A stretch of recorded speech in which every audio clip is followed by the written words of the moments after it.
Hello दोस्तों, स्वागत है आपका हमारे यूट्यूब चैनल पे। इस वीडियो में हम चैप्टर 1 का इंडेक्स क्वेश्चन करने वाले हैं।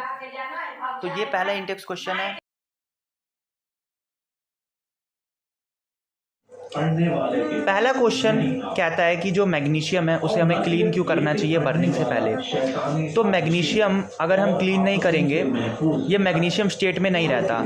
या तो ये ऑक्सीजन से रिएक्ट करके मैग्नीशियम ऑक्साइड की फॉर्म में प्रेजेंट होगा, ठीक है, रिबन की बात कर रहा हूँ, रिबन के ऊपर इसकी लेयर होगी। या तो मैग्नीशियम, ठीक है, कार्बन डाइऑक्साइड के साथ रिएक्ट करके मैग्नीशियम कार्बोनेट, है ना, MgCO3, ठीक है। अब आपको CO3 का वो पता होना चाहिए, ठीक है, क्या होता है। कार्बन का हो गया 4, इसका हो गया -6, तो -2 दोनों का, ठीक है। इन दोनों की लेयर हो सकती है। अब ये लेयर क्या करेगी, प्रोटेक्ट करेगी मैग्नीशियम को बर्न होने से। तो ये हिंड्रेंस, रुकावट प्रोवाइड करेगी। तो हम क्या करेंगे, पहले इस लेयर को रिमूव करेंगे सैंड पेपर से। तो एक बार ये लेयर रिमूव हो गई तो मैग्नीशियम को बर्न करेंगे। अब हमने मैग्नीशियम को बर्न करा, इस लेयर को हटाने के बाद तो मैग्नीशियम प्लस ऑक्सीजन एयर में बर्न हुआ, ठीक है। तो क्या होगा, वाइट फ्यूम्स आएंगी, वाइट फ्यूम्स, ठीक है, और बनेगा मैग्नीशियम ऑक्साइड। ये भी वाइट कलर का है, ठीक है। और इस इक्वेशन को बैलेंस करना आना चाहिए। ऑक्सीजन 2 है तो यहाँ 2 ऑक्सीजन लगा दी। अब 2 मैग्नीशियम आ गई तो यहाँ भी 2 मैग्नीशियम लगा दी। ये सॉलिड है, ये गैस है, और ये भी सॉलिड है। तो आई होप आपको पहला क्वेश्चन समझ में आया होगा। इस वीडियो में हम क्वेश्चन नंबर 2 करने वाले हैं, फर्स्ट पार्ट। तो फर्स्ट पार्ट में हाइड्रोजन पूछा था, क्लोरीन पूछा था, और हाइड्रोक्लोराइड, ठीक है। हाइड्रोजन जब भी प्रेजेंट होगा मॉलिक्यूल की फॉर्म में प्रेजेंट होगा तो H2 molecule, chlorine molecule HCl, ठीक है। अब मॉलिक्यूल की फॉर्म में ये गैस है, ये मॉलिक्यूल की फॉर्म में गैस है, और यहाँ पर भी गैस है, ठीक है। तो H2Cl2। अब हमने बैलेंस करा इक्वेशन को, ठीक है। तो 2 हाइड्रोजन डाला तो ये इक्वेशन ऐसे बैलेंस हो गई। अब दूसरा बेरियम क्लोराइड। अब ये बेरियम क्लोराइड में कैसे आया मैं आपको बता देता हूँ। Cl2 barium chloride, barium group 2 में आता है। ग्रुप 2 के सारे एलिमेंट ये हैं। तो ग्रुप 2 पीरियड के जितने भी एलिमेंट हैं, इसकी शॉर्ट ट्री याद कर लो, सबका +2 होगा, ठीक है। तो इसका +2 ऊपर लिख दिया अपन ने, क्लोरीन का -1, ठीक है। इतना तो आपको पता है, ठीक है। क्लोरीन का क्या है 287, तो एक इलेक्ट्रॉन लेगा तो -1। अब आप क्या करोगे, इसकी क्रिस क्रॉस करा दोगे यहाँ, ठीक है। तो BaCl2 आ गया। इसी तरह Al2SO43, इसकी रिएक्शन कराई तो देखो बहुत आसान है, ये ज़्यादा मुश्किल नहीं है। ये क्या है, मेटल नॉन मेटल, ये क्या है, मेटल नॉन मेटल। तो ये वाला मेटल इसके नॉन मेटल के साथ जाएगा तो बैरियम सल्फेट बन गया। तो ये इसके साथ जाएगा तो ये बन गया, है ना। अब एल्यूमिनियम का +3 चार्ज है, ये यहाँ पे आ गया। इस तरह हमारी इक्वेशन बन गई। अब हम क्या करेंगे, बैलेंस। तो आई थिंक बैलेंस पहली से है, नहीं बैलेंस अभी नहीं है। तो क्या करेंगे, यहाँ डालेंगे 2 डालेंगे, यहाँ 3 डालेंगे, ठीक है। इतनी बात क्लियर है। और यहाँ पर भी 3 डालेंगे तो ये बैलेंस हो गई। अब बैरियम क्लोराइड, ये अब हमेशा एक्वस की फॉर्म में होगा, ये भी एक्वस की फॉर्म में होगा, ठीक है। ये भी एक्वस की फॉर्म में बैरियम सल्फेट,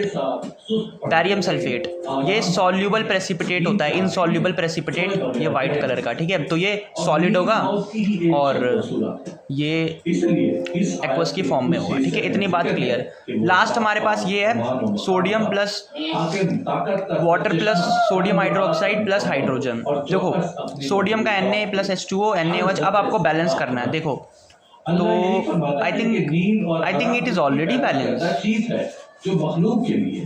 नहीं यहाँ 3 है, ठीक है। तो क्या करोगे, 2 हाइड्रोजन, मान लो हमने यहाँ 2 लिख दिया तो 4 हो गए ना।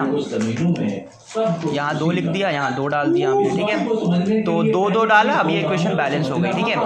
ये आपका सॉलिड है, ये लिक्विड है, ये एक्वस है, और ये गैस है, ठीक है। आई होप आपको समझ में आया होगा। अब बढ़ते हैं अगले क्वेश्चन की तरफ। क्वेश्चन 3 की बात करते हैं। क्वेश्चन 3 में पूछ रहा है बैरियम क्लोराइड, सोडियम सल्फेट, ये पूछ रहा है, ठीक है। पहले तो आपको सब कुछ ये निकालना पड़ेगा। SO4 का 2 आता है। हमारे चैनल पे एक वीडियो आया था जिसमें मैंने पॉलीएटॉमिक आयन का निकालने का शॉर्ट ट्रिक बताया था।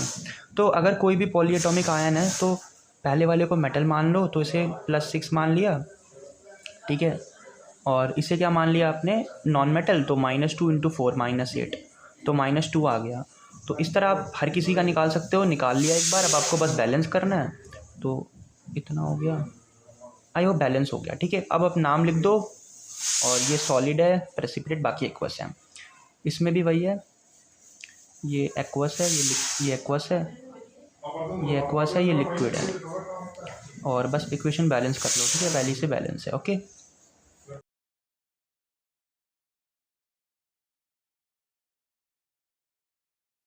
तो अब हम बात करेंगे इंडेक्स पेज 10 पे। तो पहला क्वेश्चन है कैल्शियम ऑक्साइड, ये एक्स क्या है, कैल्शियम ऑक्साइड। एक्स को वाटर से रिएक्ट करेंगे तो कैल्शियम हाइड्रोक्साइड बन जाएगा, इसे सिलेक्ट लाइम कहते हैं, स्लेक्ड लाइम, ठीक है, और हाइड्रोजन गैस निकलती है, ठीक है। दूसरा क्वेश्चन है H2+O2 करते हैं तो H2O बनता है, दोनों गैस है, दोनों मॉलिक्यूल्स हैं, और ये भी मॉलिक्यूल है, ठीक है। अब इक्वेशन को बैलेंस करना होता है, हाँ, तो एक हाइड्रोजन के 2 मोल्स हैं, ऑक्सीजन का 1 मोल्स है, इसीलिए हाइड्रोजन डबल निकलती है, ऑक्सीजन सिंगल निकलती है, ठीक है।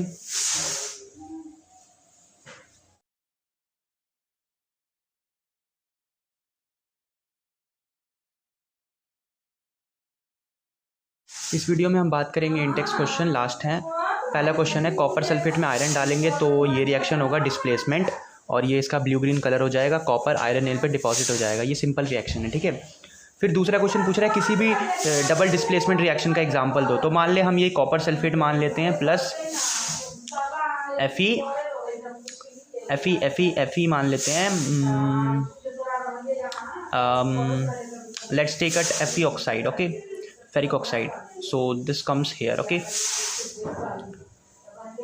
so okay, now FeSO4 plus CuOH, okay, this becomes, okay, so this is a reaction, okay, another double displacement reaction। अब इसमें हमसे पूछ रहा है कि क्या ऑक्सीडाइज हो रहा है, क्या रिड्यूस हो रहा है। तो सोडियम में ऑक्सीजन नहीं है, यहाँ पर ऑक्सीजन है, इसका मतलब this is being oxidize, and so this is reducing agent, this is reducing agent, and this is being oxidized, this is being reduced, okay। एक और तरीका होता है आपको देखने का, इसका ऑक्सीडाइजिंग स्टेट और इसका ऑक्सीडाइजिंग स्टेट जो हम 11th क्लास में पढ़ते हैं, अभी आपको उसकी ज़रूरत नहीं है, अभी बस ऑक्सीजन का फंडा देखना। इसमें ऑक्सीजन है, इसमें नहीं है ऑक्सीजन इसमें, तो इसका मतलब ये कॉपर ऑक्साइड क्या हो रहा है, रिड्यूस हो रहा है, तो ये ऑक्सीडाइज हो रहा है, ठीक है, और ये फिर रिड्यूसिंग एजेंट, ये ऑक्सीडाइजिंग एजेंट। अब आपको कॉपर ऑक्साइड का ऑक्सीडेशन स्टेट दे सकते हो, कॉपर का क्या होता है ऑक्सीडेशन स्टेट, ये सब 11th क्लास में पढ़ते हैं, इस सब का आपको देखने का मतलब नहीं है। आई होप आपका चैप्टर फिनिश हो चुका है।